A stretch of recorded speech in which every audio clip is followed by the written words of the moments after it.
If you follow my channel on a regular basis, I thank you for that. Normally I turn bowls on this channel.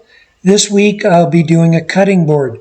So if you're here looking for a cutting board, then welcome. You will see it here today.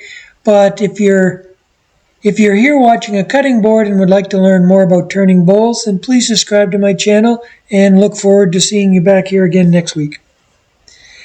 I will be honest with you, this project was a bit of a brain teaser and a head scratcher. I spent a lot of time on YouTube watching videos of how to make this basket weave pattern, and it did take quite a bit of thinking, but hopefully this will help you if you're interested in making it. If you follow along step by step, I think it'll be very clear as to how I ended up making this basket weave pattern.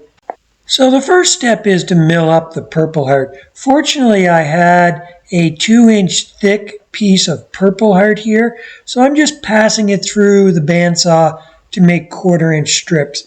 Now you don't need a bandsaw. You could have done this on a table saw. The advantage of using a bandsaw is that I don't waste nearly as much wood because of the curve of the saw. Once I got them cut into strips, then I passed them through the thickness planer because I did leave them a little bit thick, and the surface was a little bit rough, so passing them through the thickness planer will just help smooth them out.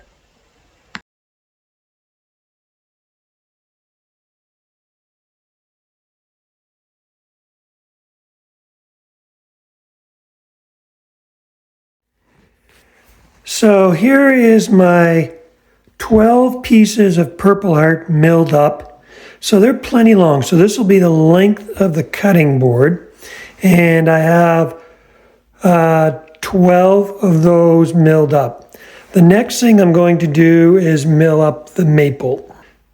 So what I'm going to do with this is my maple here. I'm going to cut maple, first of all, the same length as the Purple Heart. So we'll do that here on the chop saw. Now, I've spent a lot of time online looking at this pattern. I drew it out in Excel, and I'll be honest with you, it's still a little bit of a mind twist. But if you follow the directions, I think it'll be pretty straightforward. So what I have here is this piece of maple is 1.5 inches. The 2 Purple Heart are 1/4 inch.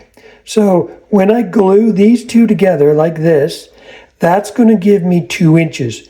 So what I want to do, 2 inches thick, what I want to do is cut it 2 inches wide, which happens to be the width of these Purple Heart strips. They're actually a little more than that, and that's good because it'll give me a little bit of room to trim.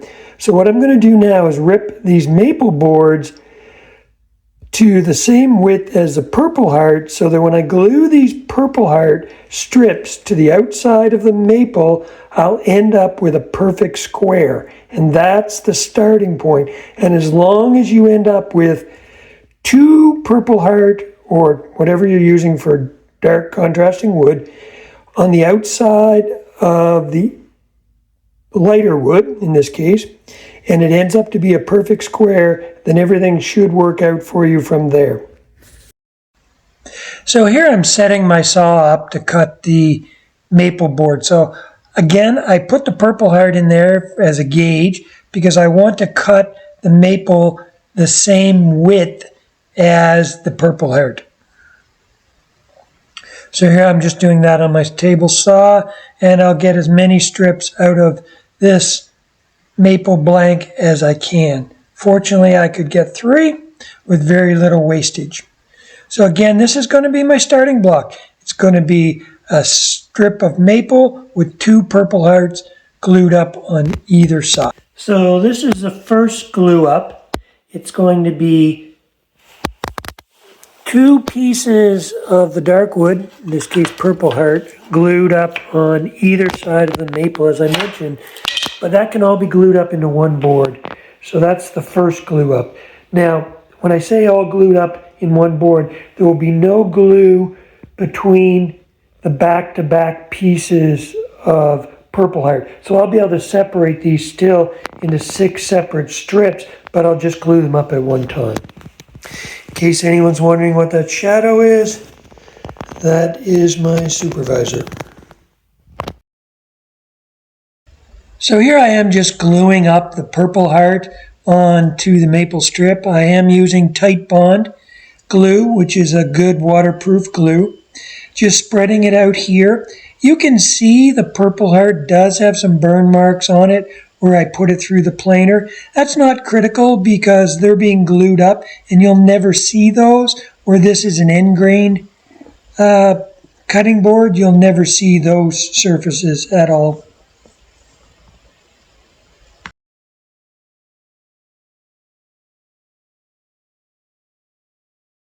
So as I've already mentioned, and this is a critical part on this glue up, is I am putting two Purple Hearts back to back, but I'm not putting any glue on that surface because I do not want the two Purple Hearts to be glued together. I'm only gluing the Purple Heart to the maple, and I will separate these into separate strips afterwards.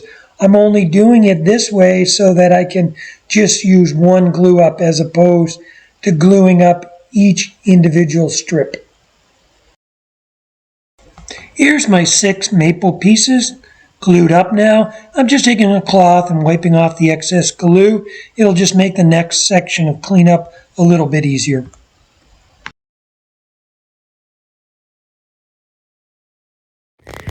So here they are taken out of the clamps. You can see each one of these are individual pieces.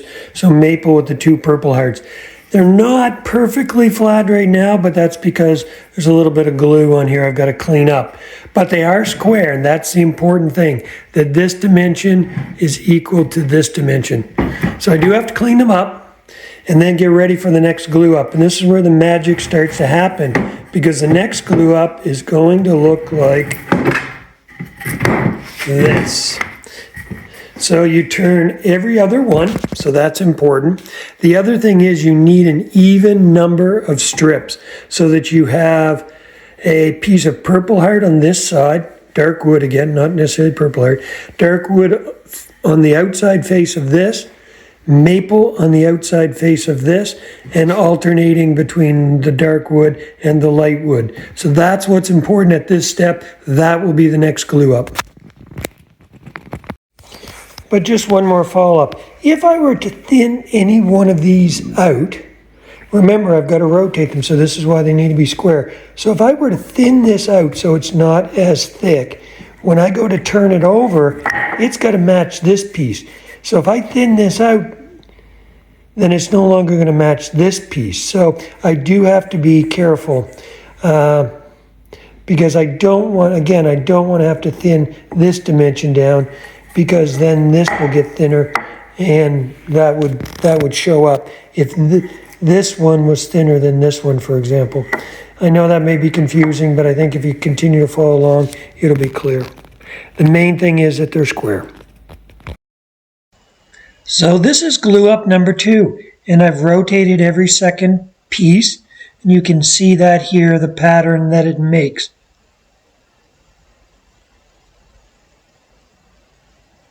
Now that I've taken it out of the clamps, I have smoothed it out, passed it through the planer, and I'll end up doing it one more time because I can see a little bit of snipe here on the edge of the board. So I'll pass that one more time and clean that up.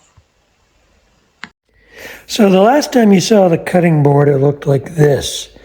But remember I said that this was going to be end grain. So right now it is not end grain. Grain is running this way, the end grain is over here, but this is going to be an end grain cutting board. So I passed this through the planer one more time just to smooth it out, and then I cut strips. You can see those here. Now, these were 2-inch blocks that these were glued up with. These do not have to be 2 inches. You also do not need an even number. I chose to go with an even number of strips now, but I went 1.5 inches because I don't need a 2-inch cutting board. But here's where you can start to see the pattern. So again, this is going to be end grain.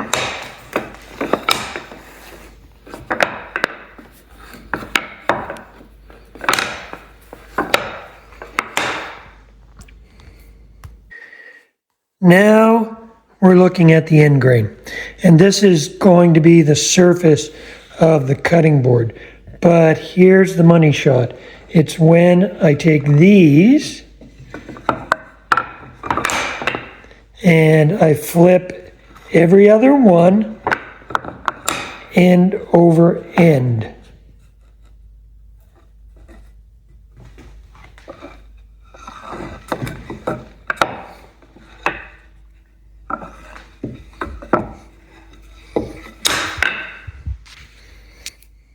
And now you can see the basket weave. It's amazing what a difference that made. So this is going to be one more glue up in this orientation, and then this is a basket weave pattern. In my eye, it looks like these pieces are wavy, but in actual fact, they're not. Everything is perfectly square, as you can imagine, as you follow this process. But when you step back a little bit, it certainly does look like a basket weave pattern. So very pleased with the way this turns out. One more glue up, and then we'll see the final product. Now, I didn't show the last glue up, but I think explained it just the same. Now it's time to oil the board. I still have to, full disclosure, I still have to flatten the board, and I'm going to use a flattening sled for that and a router. But the board had cupped a little bit on me. It had been exposed to the sun, and it cupped a little bit. So I wanted to condition the board before I flatten it. So I'm just oiling it up, and you can see the beauty of the wood here. So once that oil is fully absorbed, I'll let the board sit to level back out, and it has already leveled out quite a bit from where it was, and then I'll use a flattening jig. So it's just I wanted to get the video out, so that's why I'm doing this now, but I am going to put it through a flattening jig, and then I'll put oil on it one more time. Here's the final product, and again you can see there's a little bit of glue there on some of the seams. That again will be removed once I put it through the flattening jig, but very pleased with overall with the way that the board has turned out. Again, thank you for watching. If you're subscribed to my channel, thank you for that, and I will be back next week with a bowl.